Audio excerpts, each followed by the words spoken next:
Trump talks tough on trade ahead of G7 meetings in Canada, Washington, AP. Before President Donald Trump sits down with a third-generation North Korean autocrat, he will face what may well turn out to be a tougher crowd, some of America's oldest allies. With his new tariffs increasing U.S. isolation, Trump heads to Canada on Friday for a meeting of the Group of 7 industrialized nations. The White House is expecting a chilly reception from Canada and West European countries, already frustrated over Trump's withdrawal from the Paris Climate Accord and the Iran nuclear agreement. Ad choice advertising in red invented by TED's German Chancellor Angela Merkel previewed the dynamics on Wednesday, telling the German parliament that, "It is apparent that we have a serious problem with multilateral agreements here, and so there will be contentious discussions." Advertisement. Trump signaled a tough tone on Twitter Thursday, saying, "Getting ready to go to the G7 in Canada too. Fight for our country on trade. We have the worst trade deals ever made."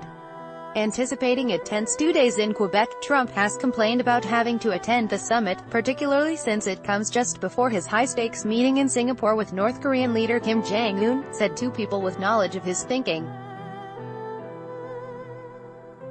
But the White House has signaled no change in plans. The president wants to go on the trip, Larry Kudlow, Trump's top economic advisor, said of the summit in Canada. The president is at ease with all of these tough issues. There may be disagreements, Kudlow added. I regard this as much like a family quarrel. Trump also is set to hold a series of one-on-one meetings, including with Canadian Prime Minister Justin Trudeau and French President Emmanuel Macron. Trump is unlikely to back away from the nationalistic policies that have frustrated and unnerved allies but which he sees as key promises to his most loyal voters. He has highlighted his efforts on Twitter, writing Monday, "The U.S. has made such bad trade deals over so many years that we can only win." Advertisement. Kudlow said allies should understand that Trump will do what is necessary to protect the U.S., its businesses, and its workforce, adding that Trump has always said, and I agree, tariffs are a tool in that effort. Trump announced in March that he was imposing tariffs on imports of steel and aluminum, but he temporarily granted a waiver to U.S. allies like Canada, Mexico and the European Union, and also to China, as his administration said trade talks were continuing. Trump ended that temporary relief this month, seeking to pressure the other countries to cut new trade agreements with the U.S. Japan was never granted a waiver, despite Prime Minister Shinzo Abe's pleas. Asked if the administration will respect decisions from the World Trade Organization on tariffs, Kudlow said that, "International multilateral organizations are not going to determine American policy. I think the president's made that very clear." This will be Trump's second summit of the G7, an informal gathering that meets every year under a rotating chairmanship. The member countries are Canada, France, Italy, Japan, Germany, the United States and Britain. The European Union also attends. While trade is expected to dominate, Trudeau also wants to focus on gender equality and climate change. Kudlow was vague on whether the summit will produce a joint decision or a clear outcome on trade or other issues, saying, "Let them meet first."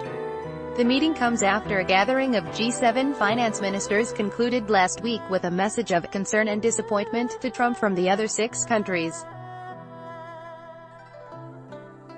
Describing the tense 3 days, Bruno Le Maire, France's finance and economy minister, said it was far more a G6+1 than a G7. Advertisement. Treasury Secretary Steven Mnuchin responded, "We believe in the G7 is an important group," adding that Trump looks forward to the gathering. The increasingly critical tone from allies is a shift after leaders spent the past year and a half seeking to woo and cajole the American president. Thomas Wright, a senior fellow at the Brookings Institution, told reporters that for Trump's first 500 days, these countries generally were bent over backwards not to criticize President Trump. They tried to have close relations with him. They all tried to hug him close, as we used to say about Blair and Bush. But Wright added, there is a feeling, I think, over the last few months, that that approach has not borne fruit, and that they haven't really gotten anything for that friendly approach. Canada in particular has been outraged by Trump's tariffs, taking umbrage at the argument that they were motivated by national security concerns. Trudeau told NBC, the idea that we are somehow a national security threat to the United States is, quite frankly, insulting and unacceptable. Edward Alden, a senior fellow at the Council on Foreign Relations, said this marked the lowest point in decades in Canada-US relations, describing the two countries as allies that have fought and died alongside each other since World War I. This is deeply offensive to Canadians. Alden said. Kudlow played down any conflict, saying he had no doubt the United States and Canada will remain firm friends and allies whatever short-term disagreements may occur. By Taboola sponsored links promoted links you may like the Business Times. Trump says Melania, doing really well. Business Times undwa fashionable how to dress your mother on prom event to do not get embarrassment fashionable undo far.